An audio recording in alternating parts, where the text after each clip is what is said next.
Hello বন্ধুরা, সবাই কেমন আছো? আশা করছি সবাই খুব ভালো আছে। আমিও খুব ভালো আছি। দেখো, আজকে আবারও একটা রেসিপি তোমাদের সাথে শেয়ার করছি। চলো তোমরা সম্পূর্ণ ভিডিওটি দেখতে থাকো। আমি এখানে রুই মাছ ফুলকপি দিয়ে ঝোল রেসিপি শেয়ার করছি। দেখো, আমি সব সবজিটা নিয়ে নিয়েছি। এবার সব সবজিগুলোকে আমি কেটে নেব। তো চলো তোমরা দেখতে থাকো সম্পূর্ণ ভিডিওটি। দেখো, এখানে ফুলকপি, আলু, টমেটো, পেঁয়াজ, কাঁচা লঙ্কা সব কাটা রেডি হয়ে গেছে। দেখো, ফুলকপিটা এরকম সাইজ বড় বড় করে কেটে নিয়েছি। আর এখানে দেখো মটরশুঁটি বা কড়াইশুঁটি যাই হোক ছাড়িয়ে নিয়েছি।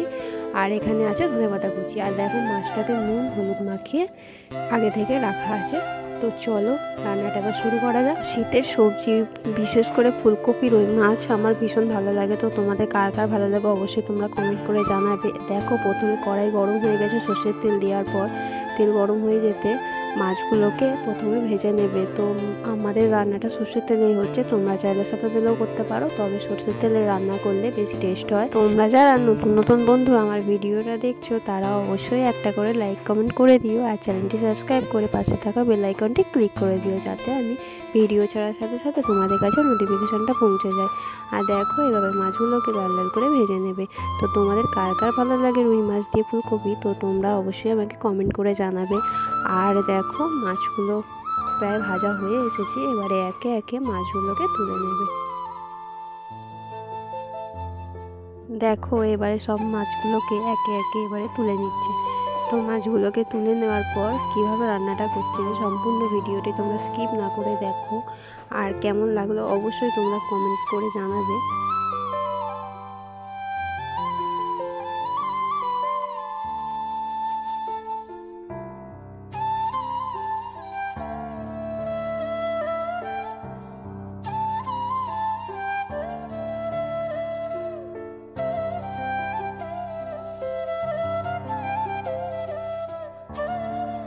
দেখো, এখানে আমাদের মাছগুলো সব ভাজা কমপ্লিট হয়ে গেছে। এবারে কড়াইয়ের মধ্যে যে টমেটো কুচিটা কাটা ছিল সেই টমেটোটা দিয়ে দিল। টমেটোটাকে একটু নুন দিয়ে হালকা করে ভেজে নেবে। তো টমেটোটাকে এভাবে দিলে মানে রান্নাটা খুবই ভালো খেতে হয়। আর খুব ভালোভাবে টমেটোটাও গলে যায়। তোমরা চাইলে কুচি করেও দিতে পারো। দেখো, টমেটোটাকে এবারে তুলে নিল। নেওয়ার পর কড়াইতে আরও কিছুটা তেল দিয়ে এবারে ফুলকপিগুলোকে দিয়ে দিল। ফুলকপিগুলোকে দেওয়ার পরে খুব একটু কিছুক্ষণ ভালো করে ভেজে নেবে। দেখো, তোমরা দেখতে থাকো।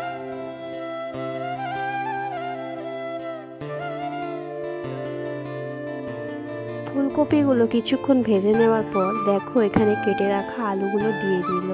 তো কেটে রাখা আলুগুলো দেওয়ার পর এবারও সব কিছু খুব ভালো করে কিছুক্ষণ ধরে ভেজে নেবে লাল লাল করে।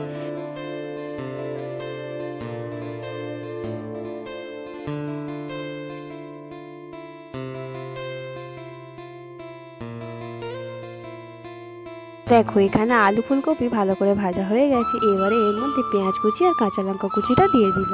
এবার এইগুলোকে দেওয়ার পরেও একটু ভালো করে ভেজে নেবে। তো তোমাদের সবাই কাছে একটাই রিকোয়েস্ট, কেউ স্কিপ করে দেখো না, সবাই সম্পূর্ণ ভিডিওটি দেখো। আর ভালো লাগলে অবশ্যই একটা করে লাইক কমেন্ট করে দিও। তো দেখো, এবার পরিমাণ মতো লবণ দিয়ে দিল। দিয়ে এবারে ভালো করে একটু ভেজে নেবে।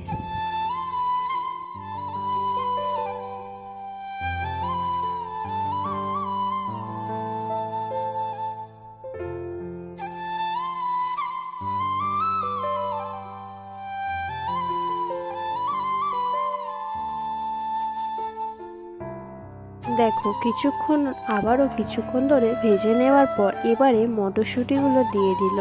দিয়ে এগুলোকেও একসঙ্গে খুব ভালো করে একটু কিছুক্ষণ ধরে কষিয়ে নেবে। তারপরে দেখো, 1 চামচ হলুদ গুঁড়ো ও 1 চামচ এখানে লাল লঙ্কার গুঁড়ো দিয়ে দেবে। ঝালটা তোমরা তোমাদের পরিমাণ মতো দেবে। তো দেখো, দিয়ে এবারে খুব ভালো করে কষিয়ে নিতে হবে।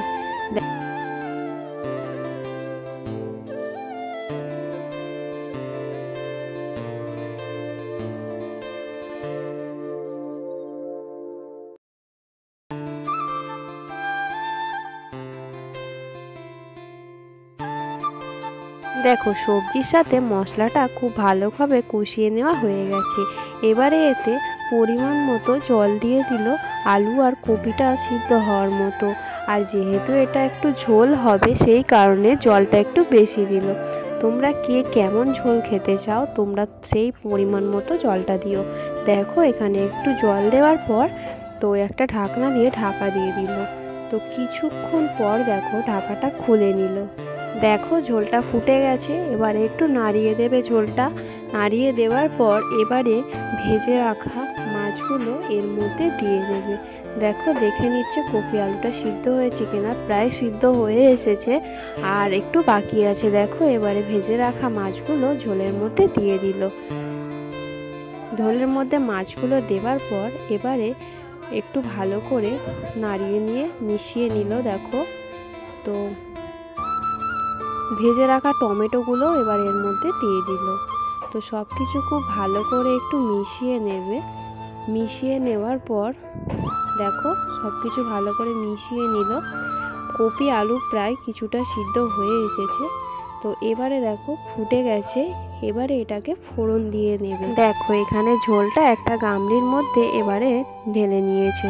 তো এবারে ফোড়ন দেওয়ার জন্য কড়াইটা ধুয়ে বসিয়ে ওর মধ্যে একটু তেল দিয়ে দিল। তো তেলটা দেওয়ার পর দেখো কয়েকটা তেজপাতা দিয়ে দিল।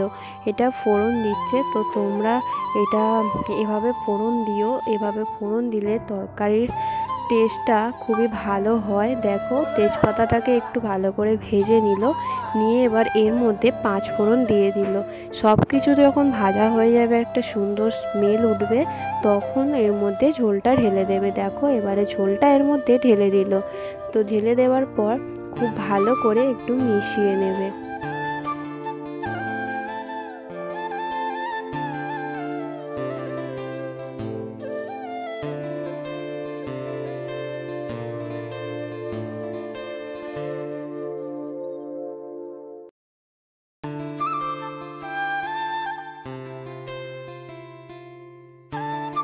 আমার নতুন পুরানো যত বন্ধু আছে সবাইকে অনেক অনেক ভালোবাসা।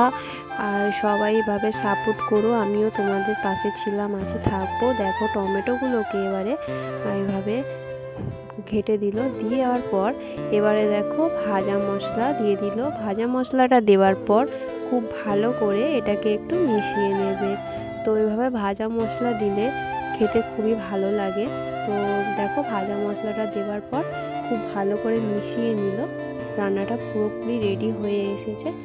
তো কেমন লাগলো তোমরা অবশ্যই কমেন্ট করে জানাবে। দেখো সবশেষে ধনেপাতা কুচিটা দিয়ে দিল। ধনেপাতা কুচি দেওয়ার পর একটু হালকা ফুটিয়ে নেওয়ার পর এবারে নামিয়ে নেবে। তো তোমাদের আজকের রেসিপিটা কেমন লাগলো অবশ্যই তোমরা কমেন্টের মাধ্যমে জানাবে। আর চ্যানেলে যদি নতুন বন্ধু হয়ে থাকো তাহলে চ্যানেলটি সাবস্ক্রাইব করে পাশে থাকবে। তো দেখো নামিয়ে নিল। আজকের রেসিপিটা আমার রেডি হয়ে গেছে। এতক্ষণ পর্যন্ত যারা যারা আমার ভিডিওটি দেখলে সবাইকে অনেক অনেক ভালোবাসা।